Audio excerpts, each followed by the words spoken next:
che blocco la trascrizione perché sennò... Metti la registrazione, quando sei a posto partiamo.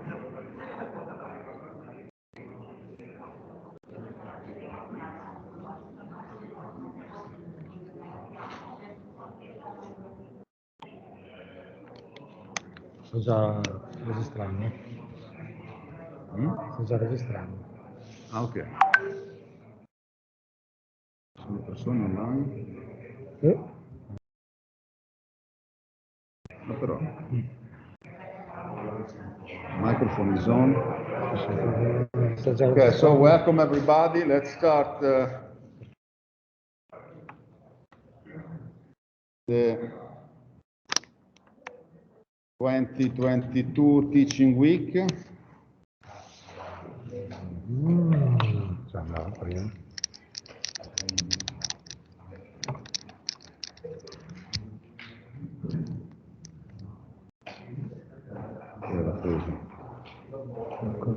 Okay. So can you hear me from home, from people online? People online, can you hear me? Yes. Yes. So Yes. welcome everybody, also from abroad. So Yes. I'm happy to introduce the today lectures from Professor Marco Candela this morning and Professor Anton Estibarritz from Copenhagen University this afternoon. They are talking about their expert in metagenomics and microbiomes in marine environment.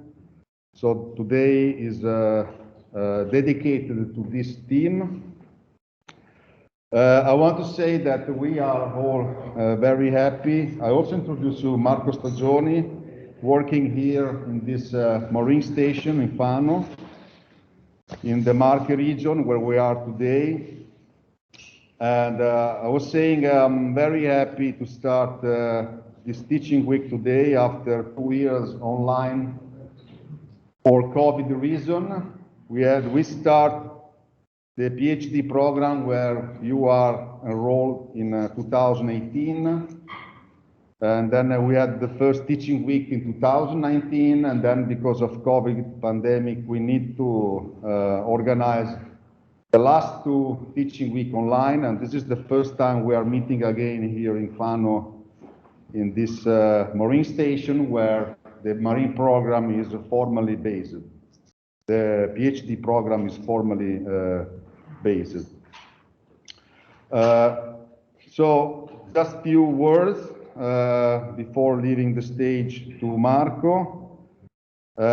Please always remind the teacher to record the lectures through the team system device. You know there is the record application. We need to record the lectures, and as well as we need also to remind the professor to leave us the PowerPoint presentation, because both things must be uploaded in the website of our PhD program, which is actually one of the criteria of the evaluation.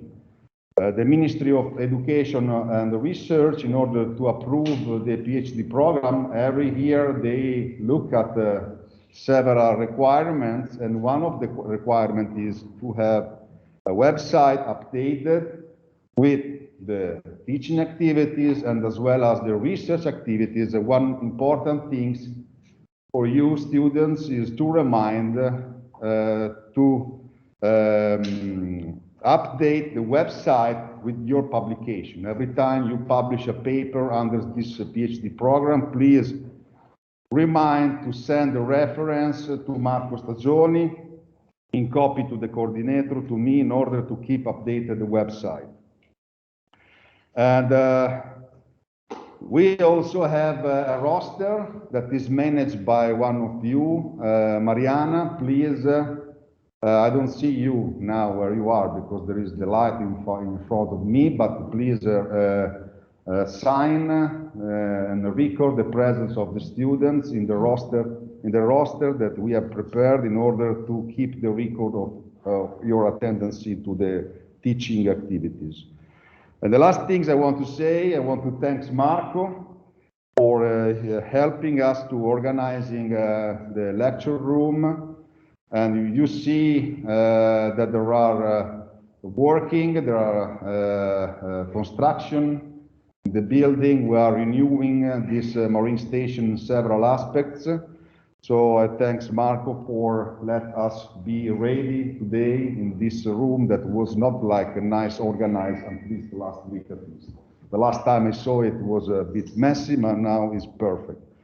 So thank you again for being here. Thank you, Marco. I leave you the stage for your lectures.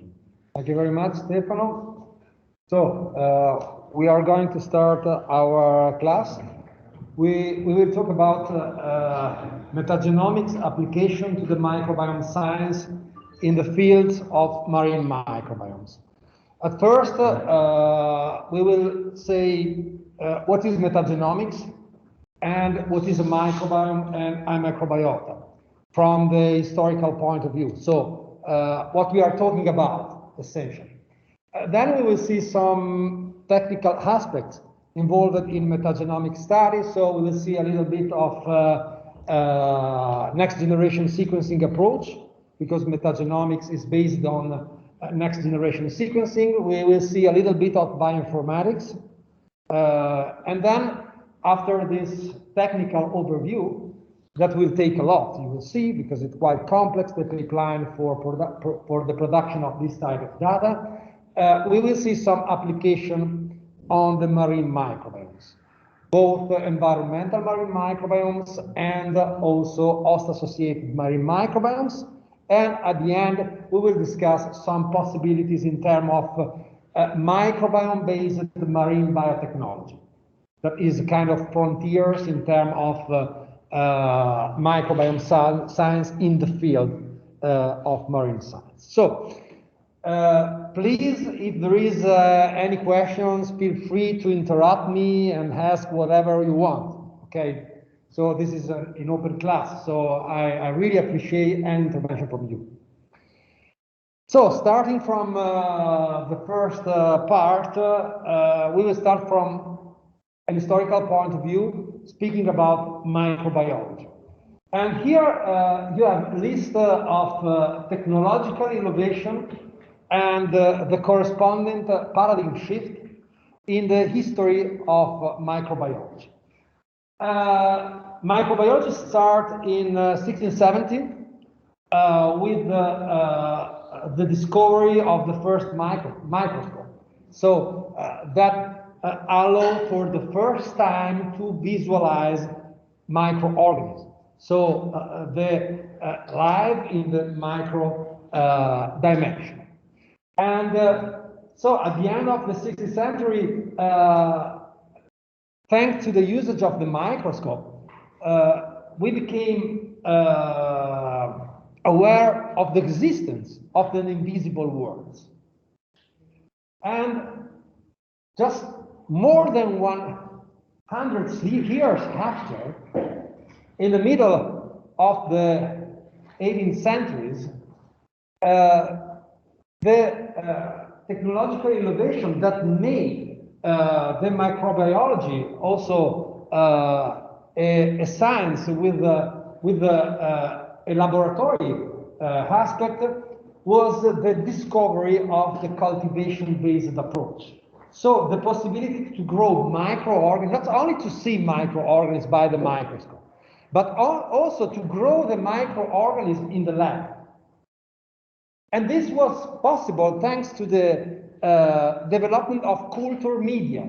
So some broth to give nutrients to the microorganisms becoming able to grow these microorganisms in the lab. And this new technology has been very important for understanding the role of microorganisms in disease, the Koch principle. So the first dimension of an historical dimension of the microbiology is the study of disease. The involvement of the microorganism is in the disease onset. Okay, so microbiology was the major aspect of the microbiological discovery in the history until then was the connection between microorganisms and diseases. And so the capacity to isolate microorganisms from disease. Okay. Some years after, thanks to Vinogradski, people became able also to grow microorganisms from environmental sources. And so this is the beginning of understanding that microorganisms are not only connected with disease, but there are a lot of microorganisms living in the environments. And these microorganisms are very important from the ecology of environmental ecosystem. So this is a new paradigm. Not only microorganisms are connected with the disease, but microorganisms are part of the world. Since at the end of the century, the scientists became able also to isolate microorganisms from environment. So this is a paradigm, a next paradigm shift. And then after 100 years, so at the end of 19th centuries, the scientists became able to not only to grow microorganisms from different sources, so from disease, but also from the environment in the lab, but also to get their DNA and to sequence their DNA. So at the end of the 19th centuries, there is a new paradigm shift that is the capacity to study the DNA of the isolated microorganisms. So this is the start of the molecular microbiology. And so it's completely different field of microbiology that target DNA and RNA. That make possible to develop some approaches such as PCR, FISH, fluorescent in situ hybridization, and Sanger sequencing for sure, for studying the microorganisms directly in the field, in the ecosystem where they live, without growing these microorganisms in the lab. But attention, until then, it was only possible to detect, to study the microorganisms that were known, because for detecting a microorganism in a given ecosystem by using a PCR approach or fluorescent hybridization approach, you need to have a probe, you need to have a primer. So you need to know the genomic DNA of the microorganism you are going to detect to design a probe, to design a primer for detecting this microorganism directly in the environment without growing in the lab, but is hypothesis driven. So you are only able to detect and study the microorganism that has been grown in the lab, for which the DNA has been sequenced in the lab, and for which a probe has been designed. Okay, this is the limit. And in 10 years ago, we had the last huge technological innovation in microbiology that and from this technological innovation we had the last huge shift in paradigm. And these technological innovations are the multi-omics techniques, and so essentially metagenomics, but also metatranscriptomics and metabolomics. These techniques allow to study the microorganisms in the environment where they live without any hypothesis. And this is very important because this is completely on target approach for detecting the microorganisms that are in a given ecosystem, and also for understanding what they are doing. Because you can sequence their genome, you can sequence their transcriptome, and you can characterize their metabolome without any a priori hypothesis. Just looking at the DNA, which is an environment, and sequencing all the DNA, all the transcriptome that is an environment, or all the metabolites that are produced in a given environment. So this is a completely shift in paradigm in microbiology, because how to study the microorganisms in a given environment without the limit of the capacity of growing these microorganisms in the lab. So before 2010, we were able only to see the microorganisms that were able to grow in the lab. From 2010, we are able to see and to study all the living microorganisms on the planet. And this is a huge shift in paradigm, because only a small fraction, a very small fraction, 2%, but maybe less, of the microorganisms living on the planet are cultural. And the 98% of this microbial diversity is uncultural. So before 2010, we were only able to see the 2% of the microbiological diversity in the planet. Since the 2010, we are now able to see the whole complexity of the microbial diversity of microorganisms living in the planet, living in the environment, and living as host-associated microorganisms. So this is a huge paradigm shift, and the microbiology since then is a different science.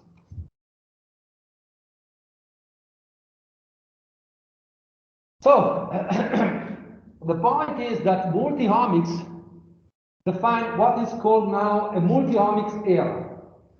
And since this technology has revolutionized completely microbial ecology, because they can provide information about the structure, the function, and the functional potential of the whole microbial community, including all the microorganisms directly in their habitat, without the need of growing these microorganisms in the lab.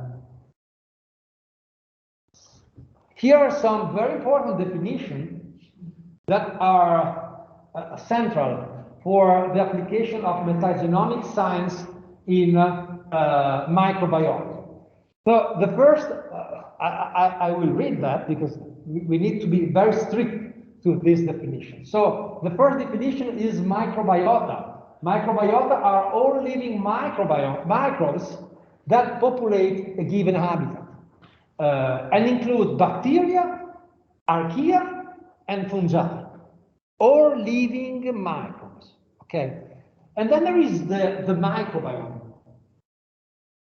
The microbiome was defined in 1988 and is defined as a characteristic microbial community, and so including bacteria, archaea, and fungi, in a well-defined habitat, which has a distinct physiochemical properties as the theater of activity of the microbiota. So we will see it better in the next slide, but essentially it is the microbiota and the living habitat of the microbiota.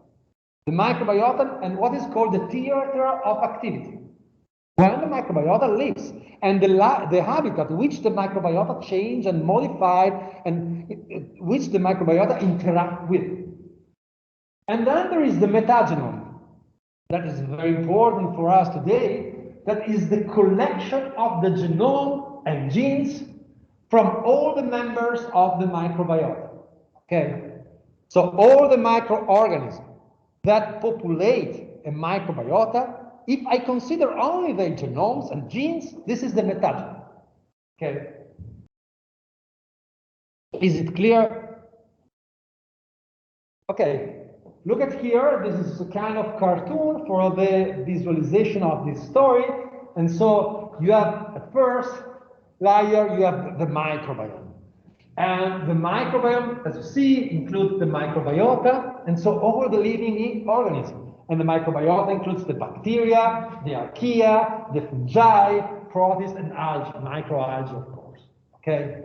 And this is the microbiota, all the living part. And then there is the theater of activity.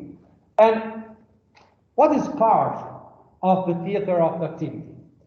Of course, the microbial structural elements. So the proteins, the peptides, the lipids, the polysaccharides, which are produced by microorganisms, that are the parts of the microbial cells. And then there are, of course, the nucleic acids, such as the DNA and the RNA, that are other part of the microbial cells. And then there are all the mobile genetic elements. And the virus also. The virus, as they are not living, and so they are not part of the microbiome, by definition, okay?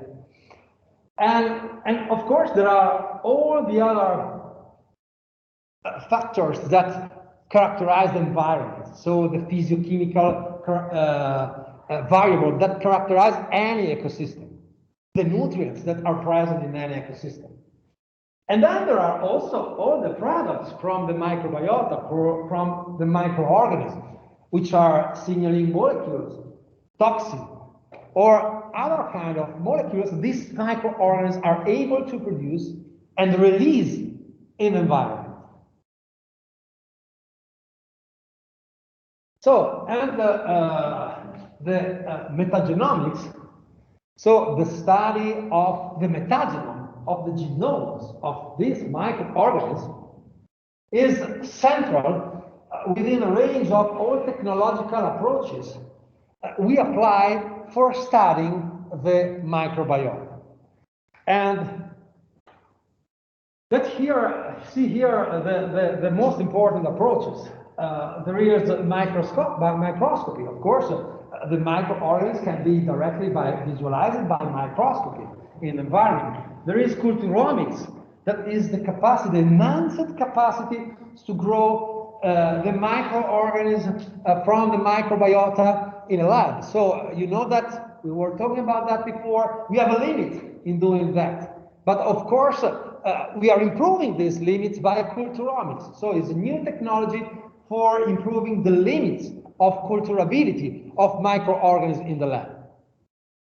And then there is the metagenomics that is devoted to the study of the DNA and RNA of the microorganisms that populate an ecosystem. Okay, so the metagenome. So we know which microorganisms are there, which is their functional potential, so what they are able to do, and by metatranscriptomics we are able to say what they are doing, which genes they are transcribing in a given situation, in a given ecosystem. This for the whole community of microorganisms. And then there is proteomics for the study and target of the proteins that they are producing, and that they are the factor of their metabolic potential, and then metabolomics for studying what? The metabolites that they are producing. So at the end point of the process, there is the production of the given metabolites. That is how the microorganisms interact with the ecosystem, or how the microorganisms change and modify an ecosystem. Okay, so you will see here that all this multi-omic approach, a different layer, are implemented for study a microbiota and a microbiome. And you see here that metagenomics, that is devoted to the study of DNA and RNA, is central in this pipeline, and is a technique that we will explore today.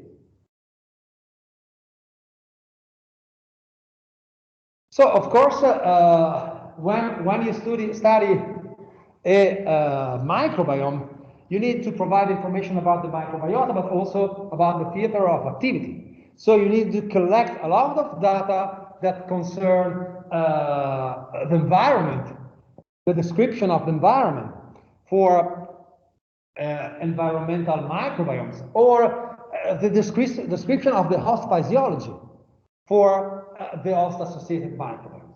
Okay, so that to say that when you study a microbiota, you need also to collect many data from the theater of activity for understanding what the microbiota is doing. So let's turn to microbiomes and the different type of microbiota exist on the planet. And you saw, we know now that microorganisms, of course, are everywhere and lives in complex ecosystem with different hundreds of species interacting each other quite everywhere on the planet.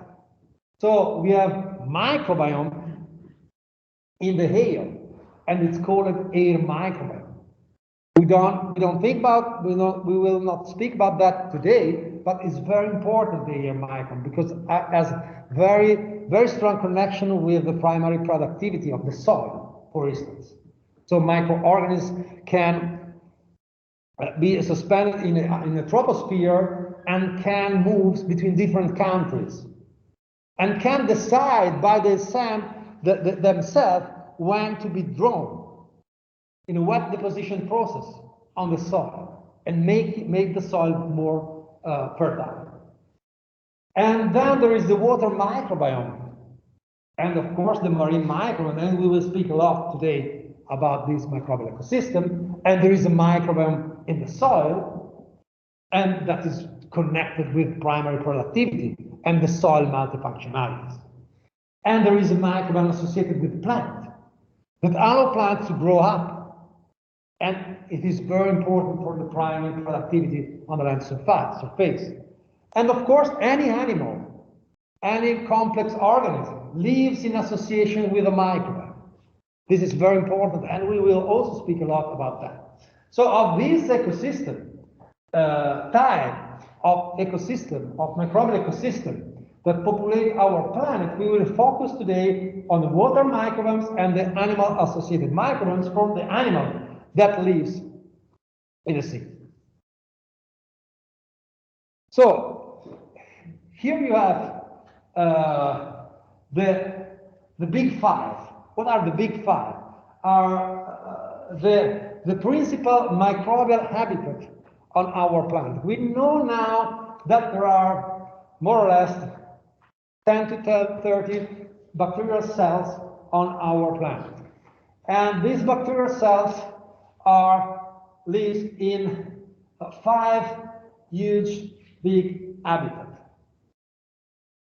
The major part of microorganisms on our planet, from the numerical point of view, lives in a deep oceanic subsurface and in a deep continental subsurface. So the major part of microorganisms, and even the major part of the diversity of microorganisms living in our planet, is in the subsurface. And while they have an important role connected with the biogeochemical cycling of the nutrients. And another important ecosystem is the upper oceanic sediment, and the same is the soil on the surface.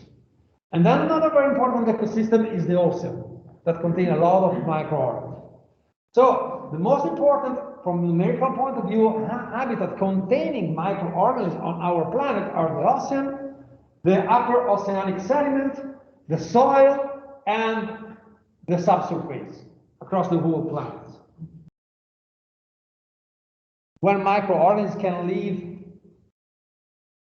up to the depth of 5 kilometers, okay, buried in the soil. Another very important ecosystem, not for the numerical point of view, but for the implication that this ecosystem has, are the host-associated microbes. So all the microorganisms living in association with a specific host, animal host or plants. And what is very important is that for every species, host species, living on our planet, we have a specific microbial ecosystem living in association with it. Okay? So there is a connection with this species specificity and the specificity of the microbial ecosystem living on this species, host species. But of course, from the numerical point of view, the other ecosystems are predominant. So all the environmental microbiomes generally are very important because they are the basement of the biogeochemical cycle of nitrogen, phosphates, sulfur, and carbon. So they are important for recycling this nutrient from the organic and inorganic fraction. Organication and mineralization and organication again. Okay. They are central in the cycling of these important nutrients for life on Earth. And this is for the microbial ecosystem living in association with host. They have a different role, completely different role. And so they are very important since lives in association with the host and complement the physiology of the host that can't live without the microbes. And they are important for many aspects, which are connected, for instance, with the functionality of the immune system, with the defense of the host from the pathogens, or with the capacity to extract energy from nutrients. Okay. Generally, these three fields are the three fields in which we have the so-called ecological service provided by the host-associated microbiomes to the host. And so, defense by regulating the immune system, but also by defending directly the host from the pathogen attack is the first. And the second is nutrition, so providing access to a wider range of nutrients with respect to what the host would be able to do alone without the microbes. Think about the ruminants. Without microorganisms, they would not be able to. Sì, sì. Think about the ruminants. They would not live without the microorganisms in the rumen that digest cellulose, providing nutrients to the host. And then the third role, which is very important, is the regulation of the host metabolism. So they provide access to the new nutrients, but also they regulate the metabolic layout of the host. So yeah, different range of roles. So generally, there is the microbiome centrality theory, according to which microbiomes, all the microbiomes, no, that we were discussing now, are a life support system from the entire biosphere, since they are involved in the production of oxygen. And think about cyanobacteria, for instance, or microalgae. They are involved in carbon and nutrient cycling, so the biogeochemical cycles. They are the basement of the global food webs. We will see how it works. And they are the basement that are very important for the animal and the plant health, concerning all the animal and plants living on the biosphere. So that's to say that microbes are central for life in the planets. So these ecosystems where hundreds of different bacteria interact with each other in a very specific and close way. And we are aware of the existence of these ecosystems only since 2010, thanks to the new technology, the next generation sequencing, that allow to grow microbial ecosystem directly, allow to study microbial ecosystem directly where they live without the limit of growing. Okay.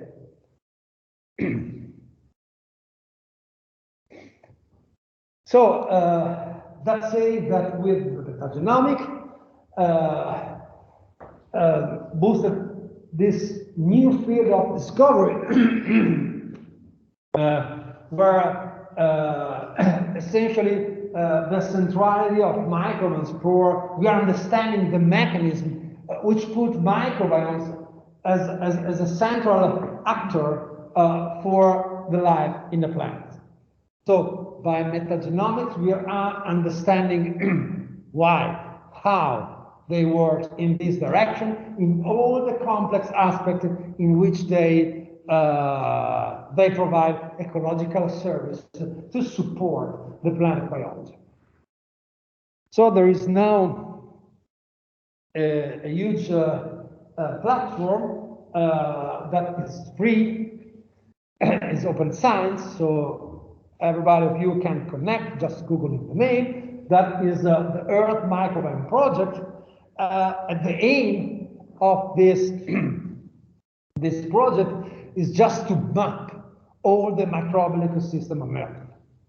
And we have still a lot of work to do, because even if 1,000 different, I would say 10,000 different microbiomes have been already characterized and the data are available on this platform, there is still much work to do to characterize the entire diversity and complexity of microbial ecosystem on the planet. Okay, but this is a central platform where you can go and you can see the geolocalization and the biology of all microbial ecosystem have been characterized, and you can also download the data and use the data for yourself. Okay, this is open, completely open. The Earth Microbiome Project that is essential for understanding the role of microbial ecosystem for the biology of our planet. And of course, thanks to this understanding, there is also the perspective to exploit microbial ecosystems, microbiomes, and the ecosystem service they can provide for providing solutions for a more sustainable planet that achieve many of the sustainable development goals. And we will see some possibility in this direction now. Okay, so as there is a lot of funding in this direction, where you are supposed to find out some microbiome-based application for solving problems connected with the sustainability and global change. And this is essentially the microbiome biotechnology.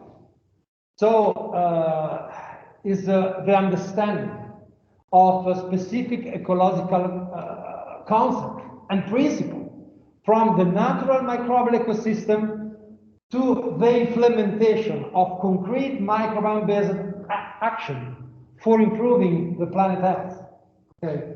So study microbiomes, understand what they do, what they're doing for ecosystem, for providing some knowledge to instruct some microbiome-based application for turning the planet to a more sustainable and more healthy one.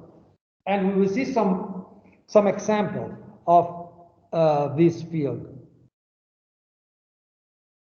And generally, as you say, microbiome science is very multidisciplinary, because from knowledge, from producing biological knowledge, basic biological knowledge, to the technologies that the microbiome side needs, and to the application across many different aspects, many different fields. And so, of course, you have the biology, you have the chemists that are very important.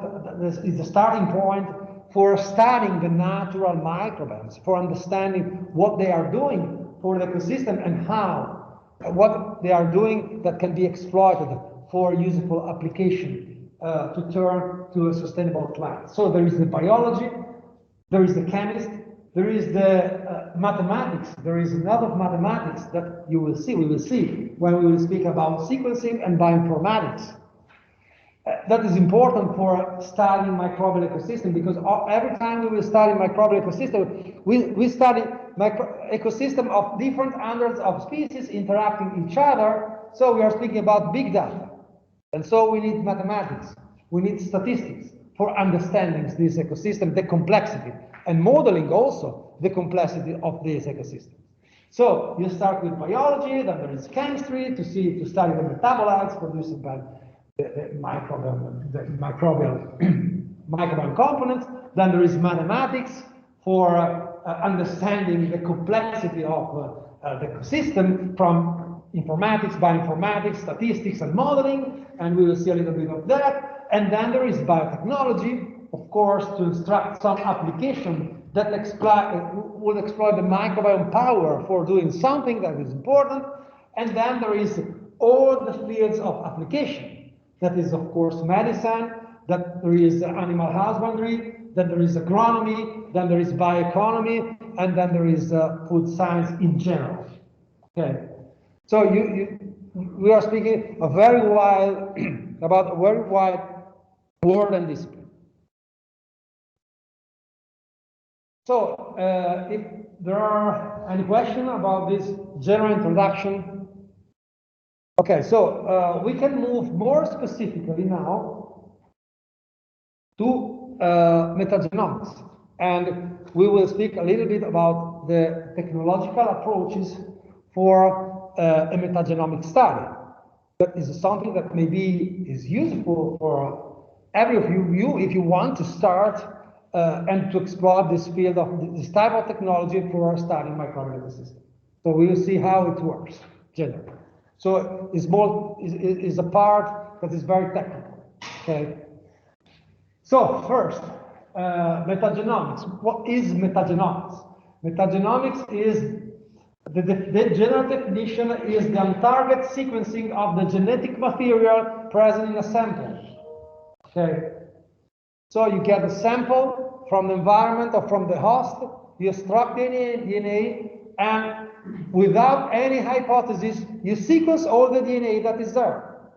And you can get information mostly about microorganisms, because by definition, the planet is full of microorganisms everywhere, but also if you are studying a host-associated microbiota of the host, or if you are studying an environmental microbiota, you will get information also about the environmental DNA which is present there, not only the microbial part. So now we will focus on metagenomics applied to the microbiome science.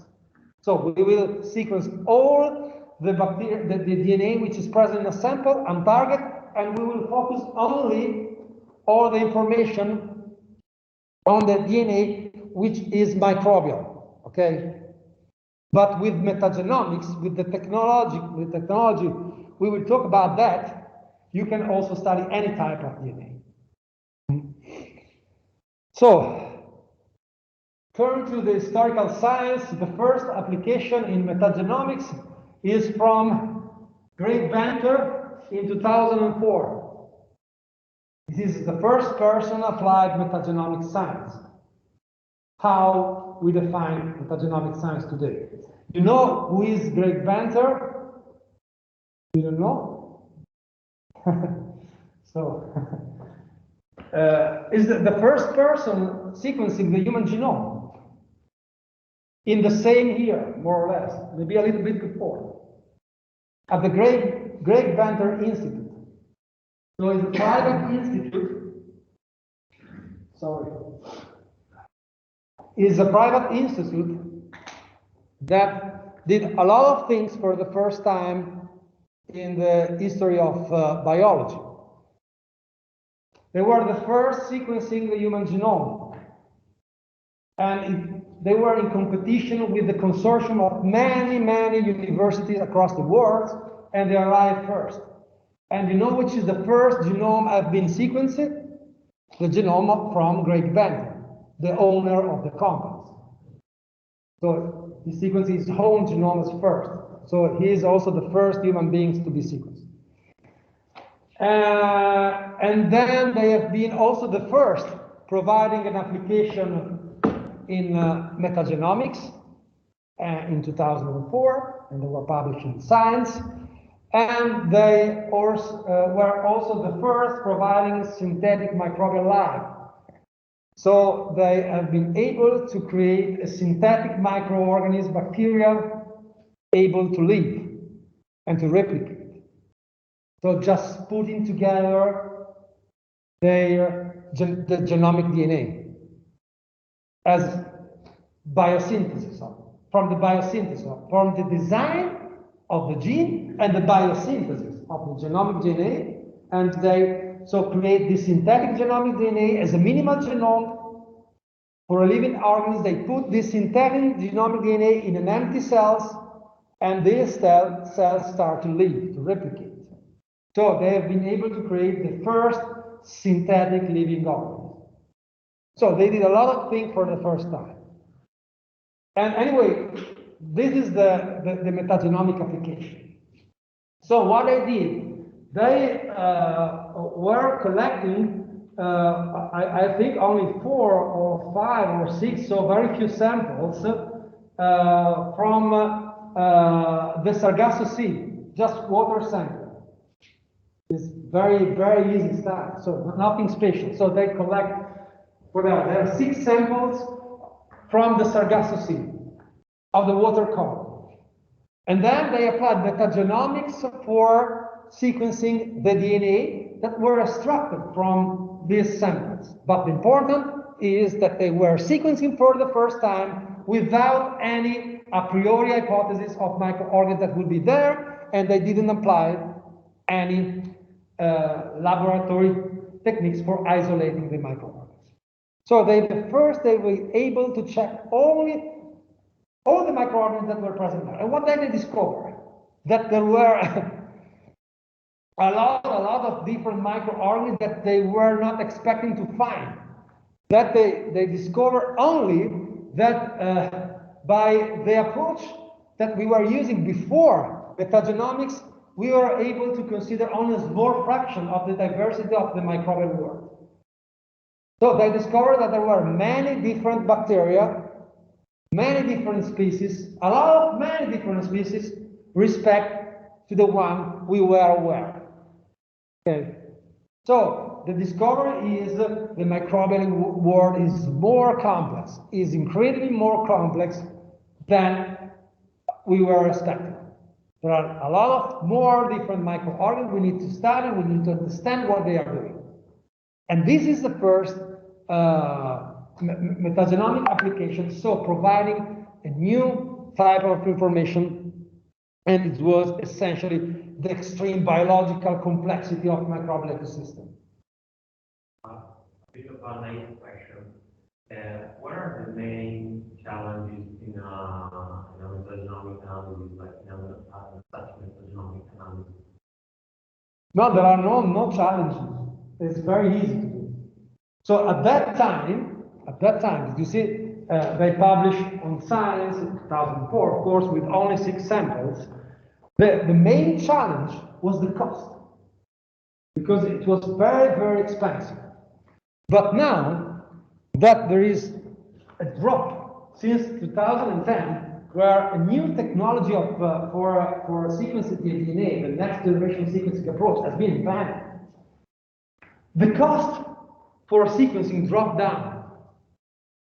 So now sequencing is not costly anymore. And the new machine are very processed. It's very fast too. So a science that is devoted to the sequencing of the DNA is the only thing they do. Of course, get a lot of benefit for this dropping of the cost of sequencing. So at the time of Great Bender, the limit was the cost. It was very expensive just to sequencing 6 samples. Okay, now we have dropped the cost, and metagenomic, the metagenomic application are very accessible to everybody. Marco, this technique is also successful in detecting metazoan for the cellular organism. Yeah, what do you want? So it's we need to think about environmental monitoring. Yeah, it can be applied to any type of DNA. So we will see a little bit of, we will focus on microbial, but it's the same story for every type of DNA. We need to think about how to samples and monitoring fish population, for example. Yeah. Any metazoans we're interested in. Now we're still going out to catch living samples, animals. Yeah, by collecting the environmental DNA, you can. And the importance is the drop of the cost.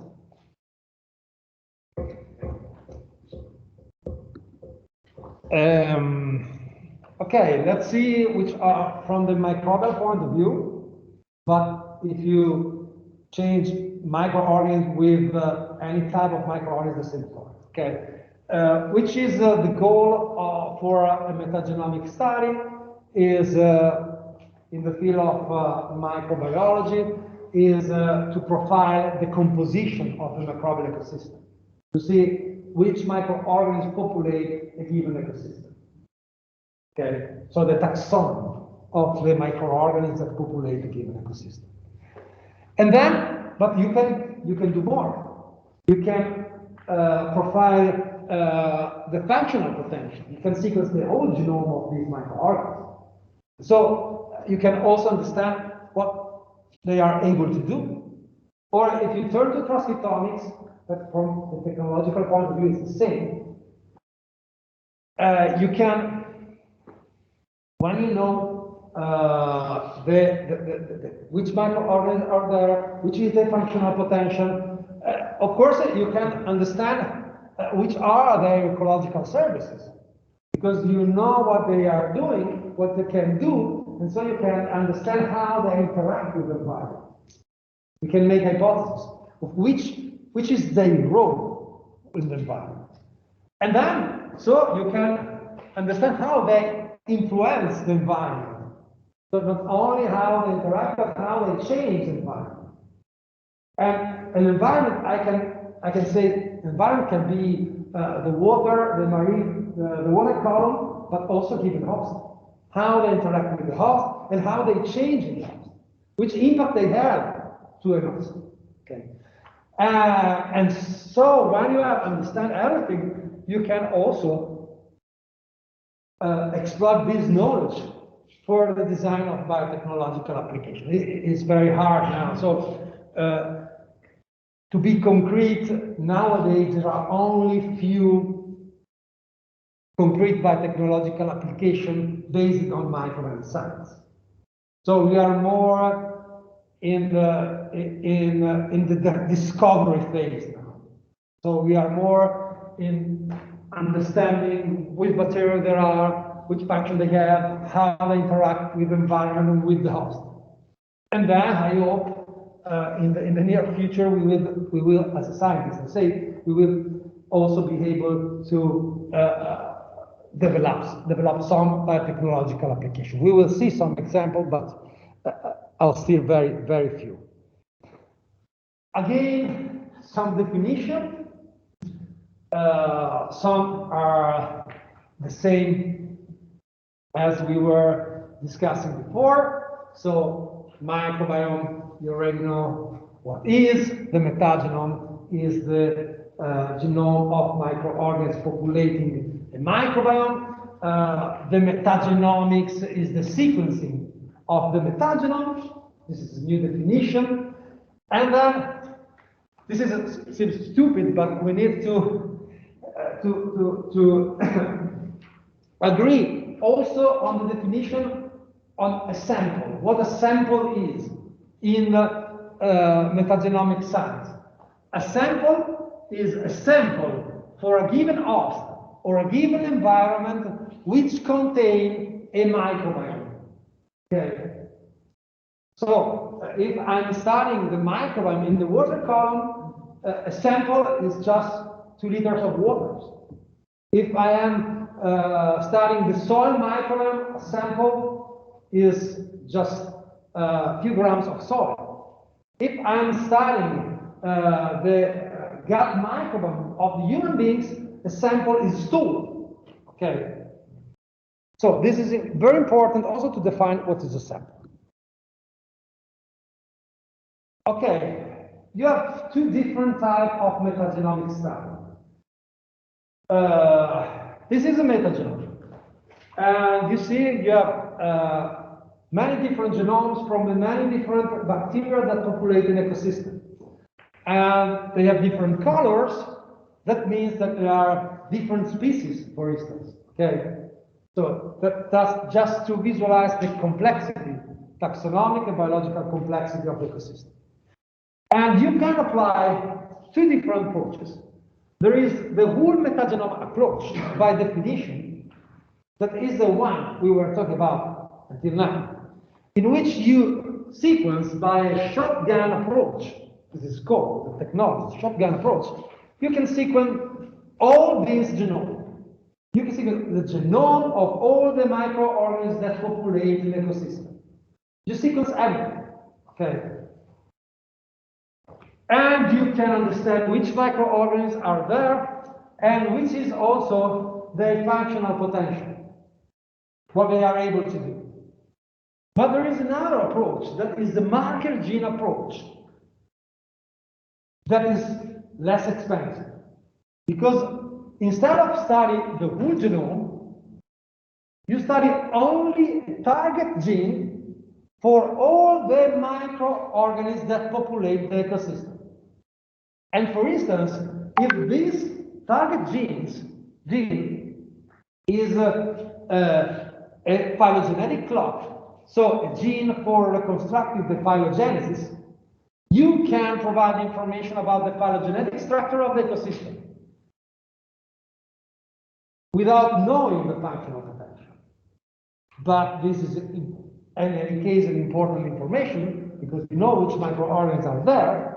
You don't spend a lot of money, you don't spend a lot of time analyzing data, and you provide the first level of information, the phylogenetic structure of information of the ecosystem, just sequencing only a phylogenetic marker that you can choose what you want for each of microorganisms that populate the microbiome. Okay. So there are these two applications. The whole metagenome sequence has no limit. The marker gene approach has some limit that provide only limited information, but the whole metagenome sequencing is quite expensive, even if less expensive than 20 years ago, but still expensive. And also the bioinformatic analysis takes a lot of time, a lot of computational power, so you need to sequence to analyze the whole genome, so it's very complex. And the other option is the marker gene approach, in which you sequence only a phylogenetic marker for each of the microorganisms that populate the ecosystem, and this provides information about the phylogenetic structure of the ecosystem. That is something that is useful, because you know which microorganisms are there, and the diversity of the ecosystem. Less computational time and less cost. So generally, I don't know if you are aware of this, for the microorganism as a phylogenetic clock,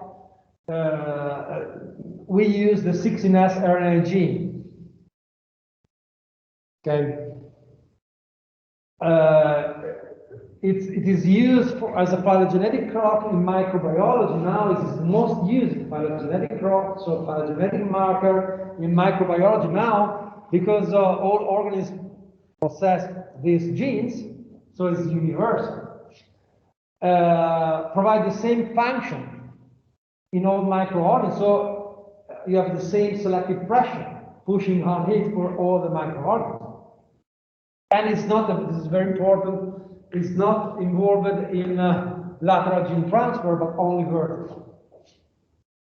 So this is the aspect that makes this gene very important to be used in microbiology, but in general biology for the 18S genes for the eukaryotes as a marker gene approach. But there are other important aspects that makes this gene very important for this application. There you have the sequence of the gene. And you see there are some green regions in green, and some what is called hypervariable regions. So the green regions are very conserved and are represented in green. And the gray regions are highly variable. What does it mean? You see that the green regions are very conserved, and since these regions are the same for all the microorganisms populating our planet, are always the same, do not change. Yeah. And the gray region that are called hypervariable regions are from BU1 to BU9, you see there, are highly variable. And the sequence of the hypervariable region are specific for the different microbial species. Okay.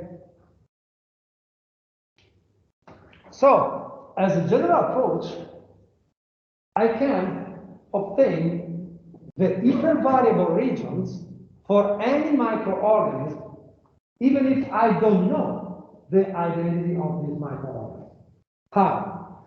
Just think about PCR. If I design two primers, if I design a couple of primers just outside the hypervariable regions on conserved regions, let's say to design a left primer here and a right primer here, okay, this primer that target a conserved region can amplify the hypervariable VU3 regions of any microorganism, even if I don't know the specific sequence of these microorganisms, okay? Because they target conserved regions, just outside the hypervariable one. And so I can obtain the amplicon of each hypervariable regions I want from any microbial microorganism, even if without knowing its identity. And then, when I got the amplicon of any hypervariable regions, I can sequence the amplicon. I can understand its identity. Okay, from the sequence of the hypervariable regions. Okay, so this structure of the genes allow to amplify the hypervariable regions which are specific for any species of microorganisms without knowing the species, just using some primers that target the very conserved regions that are on the 5' on the 3' of the hypervariable one. Is it clear? And the other thing now is that there are now available huge, very huge databases in which there are millions of 16S genes annotated from different microorganisms. Okay, annotated, that means that you have a gene and you have the corresponding taxonomy. This is an annotation, sequence and taxonomy. And so in the database now, there are millions of sequence of 16S genes with an annotation of the corresponding taxonomy. And these sequences are also structured in a phylogenetic trees, like this. Okay, of course, you have sequences that share different percentage of homologies, and the percentage of homologies is proportional to the diversity of the different microorganisms. Okay, so if two microorganisms belong to the same species, they share, for instance, the 98% of identity in the sequence of the 16S RNA gene, including the hypervariable regions. If two microorganisms belong to the same genus, they share the 97% of homology within the 16S RNA gene. And if they belong to the same family, they 95% of homology, and so on. Okay. So this is how we can annotate an unknown microorganism just sequencing the 16S DNA. So just think about, you have an unknown microorganism, you don't know which microorganism it belongs, you don't know anything about that. You extract DNA from this microorganism, you amplify a variable region, a hypervariable region of its DNA, and you get the sequence of the hypervariable region of this DNA, and then you turn to the annotated database to search someone which is homologous to your sequence. And when you find an annotated 16S gene, which is 98% of homologous with your sequence, you can assign the name of the species to the unknown sequence. Okay, just looking on the database and searching for homologies on annotated sequence in a phylogenetic tree. And you can also reconstruct all the phylogeny of your known microorganisms. Okay, this is how we use 16S gene for identify the different microorganisms as a phylogenetic marker matching on annotated 16S RNA gene available in public databases.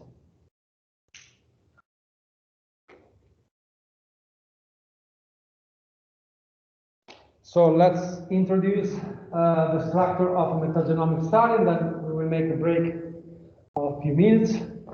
So let's say which are the type of questions we'll deal with in a metagenomic study. So for the first question is a specific microbiome which populates a given ecosystem or a given holobiont is associated with some specific feature of the ecosystem or of the holobiont physiology. So we need to find first an association. Okay, so microbiome is associated with a specific observation, a specific configuration of the ecosystem, functional structure is associated with a specific observation. And then when we have found association, we need to find a causation. So association is not always a causation. But to find a causation, first we need to find an association. So it's just a starting point. So the great majority of microbiome study are just an association now. And you need to move to causation. Okay, so we are trying to move to causation from association. Now, finding association is quite easy, but determining the causation, so how the microbiome change a specific environment or a specific physiological aspect of the host is much more difficult. So, this is the logical framework of a metagenomic study, in which you want to find first if a specific configuration of a microbiome is associated with something. Okay. And all the great majority of metagenomic studies are cross-sectional, so comparative. So you always needs a case and a control. Okay. The most easiest example is finding an association with microbiome configuration and a disease state of the host. Okay, just to make things easy.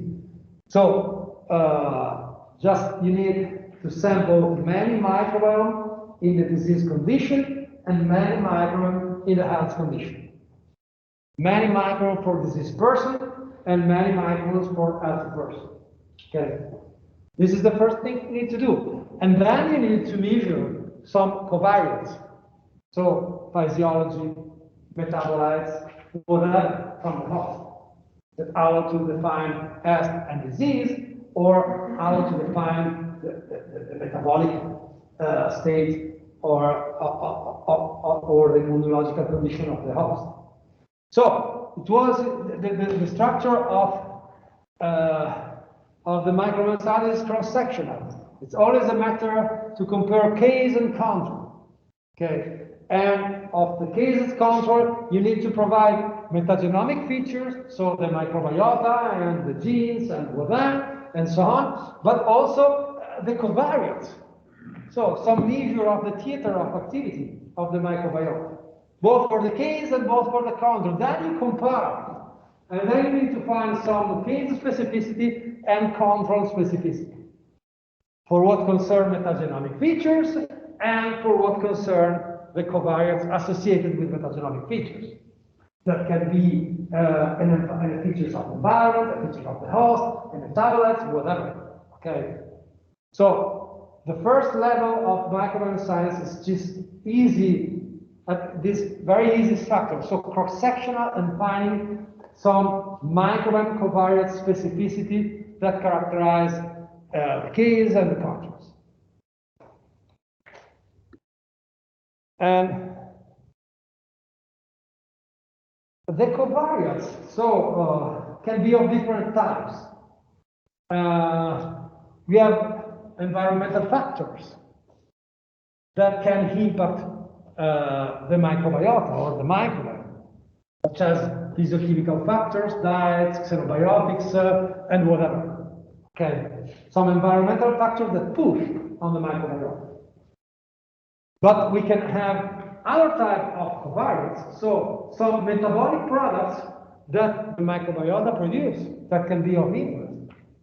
Okay, this is a type of covariates. It's part of the theater of activity. It's different. This one is produced by microbiota, and the first one is something that shapes the microbiota. This depends on your study. And then you have a third type of covariate that is a process that depends on the microbiota, and you are not interested in how. For instance, inflammation, obesity. So some phenotype that is provided by the microbiota may be through the action of specific metabolites, but you measure only the phenotype. You measure only the process that is provided by the microbiota, not the actors involved in the process. There are all these different types of covariates that depend on your study, of what you are doing. Okay. So I would make a break now of 5 minutes, and then we will start with the description of the metagenomics study. Thank you, Mark.